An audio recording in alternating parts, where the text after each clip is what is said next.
граница с Казахстаном проходит по Тюменской области.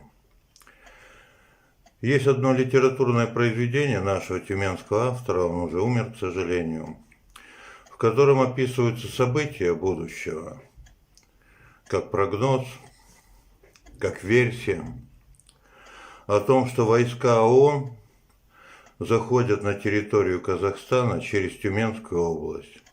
И на границе между Тюменской областью и Казахстаном ведутся переговоры между войсками славян и тюрков.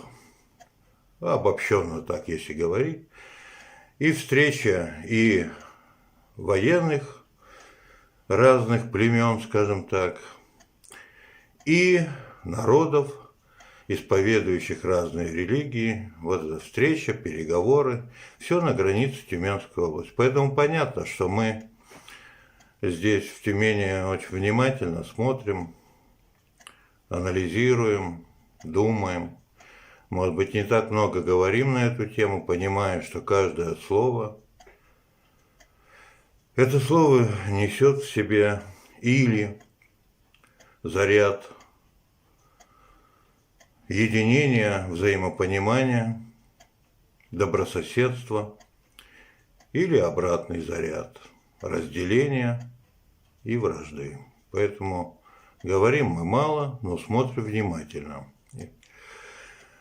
И вот в таких вот размышлениях сегодня заглянул я в почтовый ящик и целую кипу писем достал оттуда от Саши, от Александра Габышева.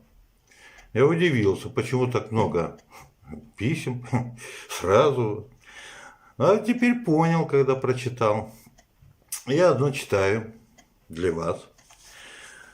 Дорогой Виктор Алексеевич, Дед Мороз наш, сделай, пожалуйста, чудо. Передай привет и поздравления с Новым годом и Рождеством Виктору в Роттердам. Он мне прислал открытку, но без обратного адреса, поэтому надежда только на тебя, на Деда Мороза. С наилучшими пожеланиями, Александр. Ну что ж, Виктор в Роттердаме, давай совершим чудо. Я, как Дед Мороз, передаю тебе привет от Саши. Ну, а только одно письмо.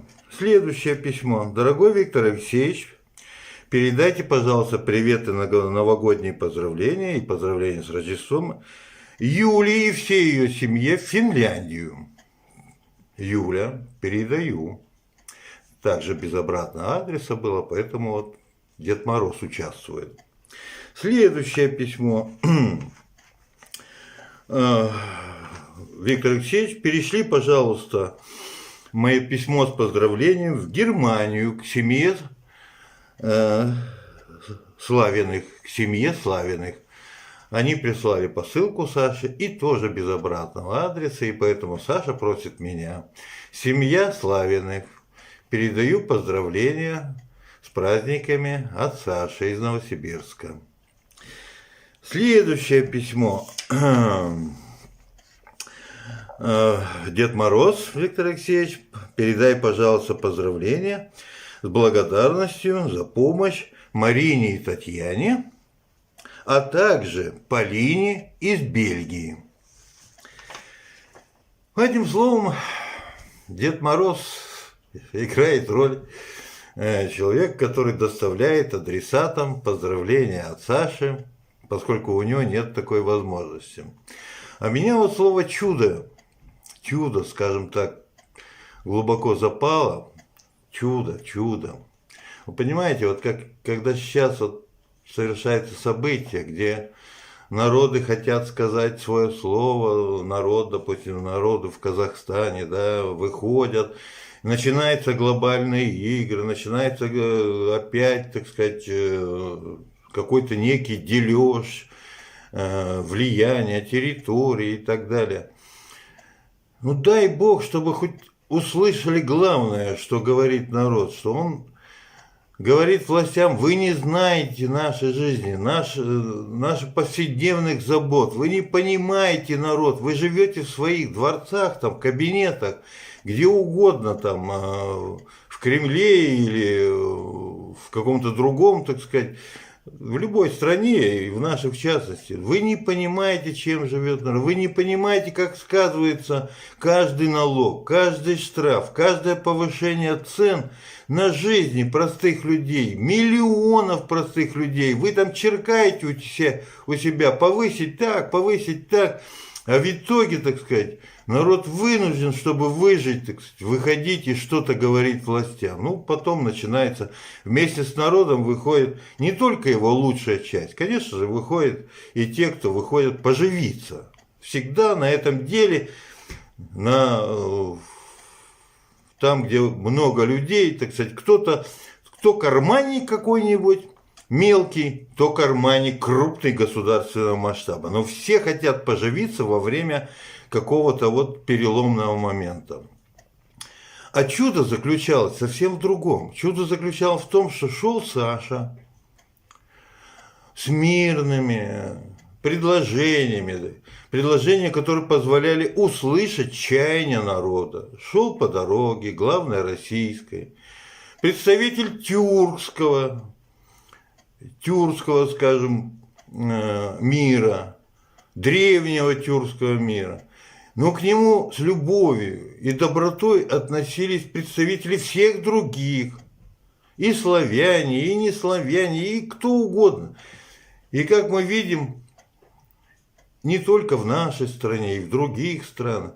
И вот он олицетворял как раз собой некое единство, некую идею единения народов, когда народы стремятся к мирному, счастливому и благополучному жительству вместе на одной территории, евроазиатской в данном случае. И центр этой евроазиатской территории находился как раз на том маршруте, по которому шел Саша. Мимо Алтая, вся Сибирь, север России, Дальний Восток даже. Вот этот маршрут. И вот это было чудо, которое власти оценили как преступление. Они из чуда умудрились сделать судебное преступление. И этого человека закрыли в темницу. Чудо рядом. Оно всегда рядом. Народ чувствует, где чудо. Народ к нему стремится, к этому чуду. А власть этого не понимает.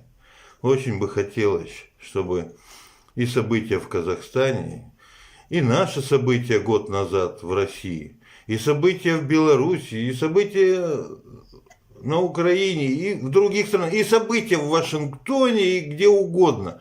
Они показывали властям, что народ уже умнее, прозорливее и стремится выбрать более правильную дорогу. И только окостенелая, в том числе и бюрократическая машина государства, тормозит это движение, останавливает и загоняет его в те рамки, которые она считает для себя удобным. Для себя удобными, но не для миллионов и даже миллиардов людей, живущих на нашей планете.